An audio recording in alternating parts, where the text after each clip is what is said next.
memory might have proven helpful for them. How about when Peter was in prison? How about when John was incarcerated on the Isle of Patmos? How about when the disciples were persecuted and scattered all across the continents, trying to speak languages that they had never learned under the threat of death? Christ came to them in the midst of the storm. Christ spoke to them in the heart of the storm. But here's your shout. Christ brings us out of the crux of the storm. And I wonder if there's anybody listening to me now who can quickly testify, he brought me out. Who can say, he brought me out. See, that's why he comes. That's why he speaks. So that you and I will have that memory uploaded that he is with us no matter what we face. Maybe that's what the Lord is doing right now, because he knows not only the difficulty behind you, but the challenge that is yet ahead of you. And when you go through what you go through, when you come to what you'll come to, he wants you to be able to remember and recall and reflect that he brought you out before, and just like he did it then, he can do it again. Who am I preaching to?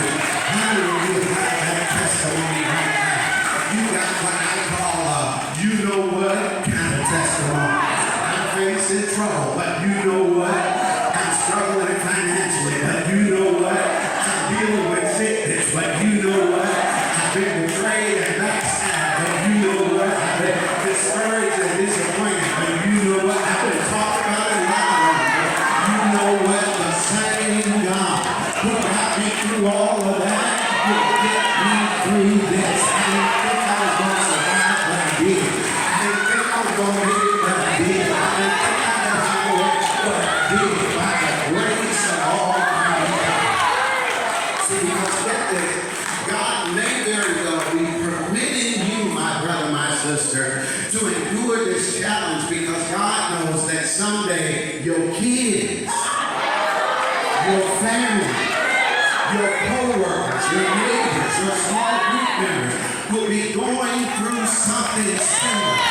And you will be there with your you know what testimony to nudge them on. I need about 52 of you right now to put in some practice. Look at all your neighbors and say, neighbor, you know what? God paid my bills. You know what? God mended my marriage. God gave me peace. God restored my joy. God broke my addiction. God protected my children. God brought me out.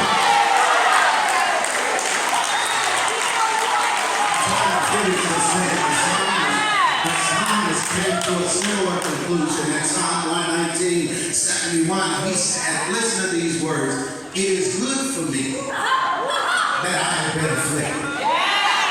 Don't stop there, because he adds something else. He said that I might learn your statutes. How many times have you visited somebody in the hospital and they said, it's good for me to be here? How many times have you seen somebody in unemployment line and they said, it's good for me to be here? How many times have you visited somebody in the jail or the penitentiary and they said, it's good for me to be here? Rarely do you hear anybody say anything like that. But what if we could come to an understanding like the psalmist and say, it's not easy, but it's good. It's not pleasant, but it's good. It's not preferable, but it's good. It's not what I want or what I would have picked or what I would have chosen, but it's good. The truth is, I don't like it and I'm mad about it, but it's good. And here's why it's good. That I might learn your statutes, more of your will, more of your way, more of your heart, more of your purpose, more of your plan for my life. So rather than resist this difficult season, I will embrace and acknowledge that God, for whatever his reasons, has enrolled me in the university of hard knocks and bumps. And I wonder if there's anybody here today who is paying tuition right now in the university of hard knocks and bumps. You ought to lean over for the 15 of you who live that day and say, I'm paying so much tuition, I need financial aid. My tuition is really high. I need somebody to help me. See, we all love to graduate, and the good news is one day you will.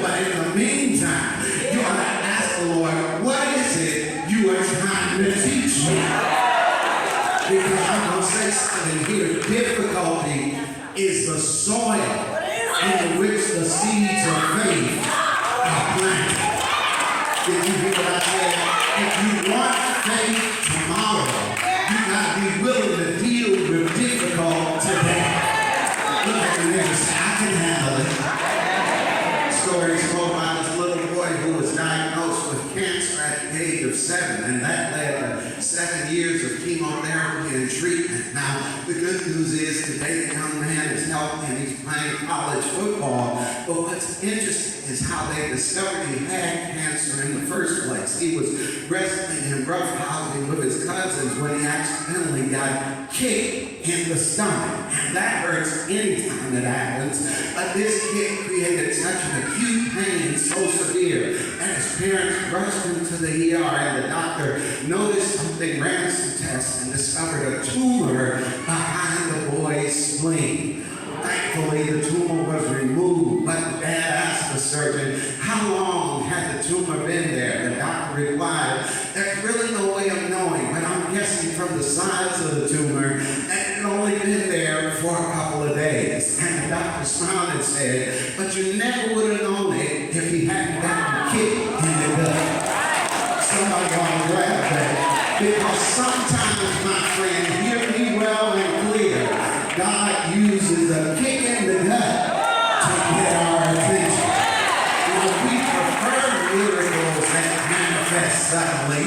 We prefer a feast of fish and loaves. We prefer that our water be turned into wine. But every now and then, God bypasses all of that and uses a kick in the gut to get our attention. So my question to you today is, can you say what the psalmist said? It's all good. Because when you're passing through stormy times, you are a sitting duck for a sour spirit. You can be like that little girl who was sitting outside her cabin at summer camp, and the camp counselor found her crying and said, honey, are you homesick? And she said, no, I'm here sick. I'm sick and tired of being here. Somebody got it, somebody did. We can develop a here sickness. Can I encourage you? Don't get into that. Don't let your spirit become sour. Don't become an ungrateful person. Don't allow yourself to become negative and nasty and mean. Be open to a miracle. Be open to the possibility that God is using this storm to equip you and to give you what you need today. The challenges you'll face tomorrow. My friend Dr. E. Smith tells a story about this grandmother who lived with her grandson. True story, in the 9th Ward in New Orleans, Louisiana. They lived in one of those shotgun houses. They were extremely poor. At night, they could lie in bed and literally see the stars for the holes in the roof. But in August 1995, as we all know, Hurricane Katrina blew through and destroyed everything. For days after the storm, they had to live on top of the roof because of the flooding. Thankfully, a boat finally came and took them to the convention center. A few days later, a bus picked them up and drove them to Atlanta. The grandmother was interviewed when she arrived there. She was asked if she had any children. She said, I have one daughter, but she's strung out on drugs, and I don't know where she is. The boy who is with me is my daughter's only son, and the boy's daddy was killed a long time ago. She went on to say she had no insurance, no money, no place to stay, and was not gainfully employed. And that interview was played on all the television stations in Atlanta. A few days later, she was informed, however, that Emory University had called, and they wanted to offer her a job at $60,000 a year. Her grandson had been given a 4-year scholarship to Morehouse College, and one of the local builders volunteered to build her a 4-bedroom, 2.5-bath home. Of course, that grandmother immediately started to shout. Her grandson heard her and ran in and said, Grandmama, what you shouting about now? We ain't got no reason to rejoice. We have no money, no insurance, and no place to stay. She then told her grandson the good news, and she concluded with this sentence. She said, after all of that, I thank God for my storms. Because Storms can bring you a blessing. You got to ask God, what do you want me to learn? Rather than shutting down and closing down. Ask God, what are you trying to teach me? Are you trying to teach me about your character? Are you trying to teach me about your faithfulness? Are you trying to display your divine ability? Are you trying to develop my faith? Are you trying to shape my future? God, what is it that you are trying to show me? Because get this, the disciples learned in this episode that when Jesus gets on your boat, everything changes. That's how the story ends.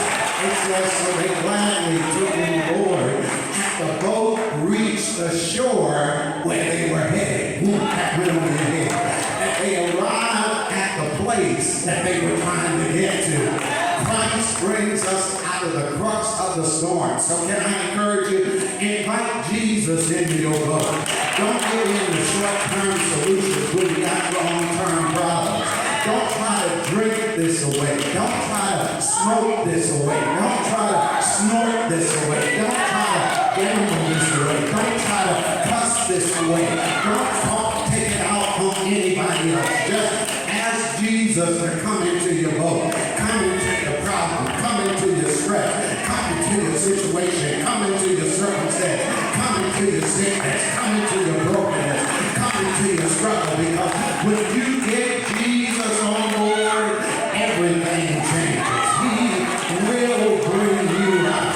The storm may last, but it won't last forever. Because when Jesus is in the boat with you, everything changes. So can I give you my final encouragement? Keep on rowing. Don't somebody say, keep on paddling. Keep on trying. Keep on working. Keep on praying. Keep on doing your part. But make sure that Jesus is in your boat. How do I get him in there? You got to invite him in. Because with Jesus on board, there's no storm too fierce, no opponent too great, no mountain too high, no sea too wide, no crisis so complete. Because Jesus Christ is a miracle worker. He's the hope of the hopeless, a friend for the friendless, a way maker, miracle worker, promise keeper, light in the darkness. That's who he is. And he never fails. If you get him in the boat, everything will be all right. If you believe it, praise him for it. Clap in the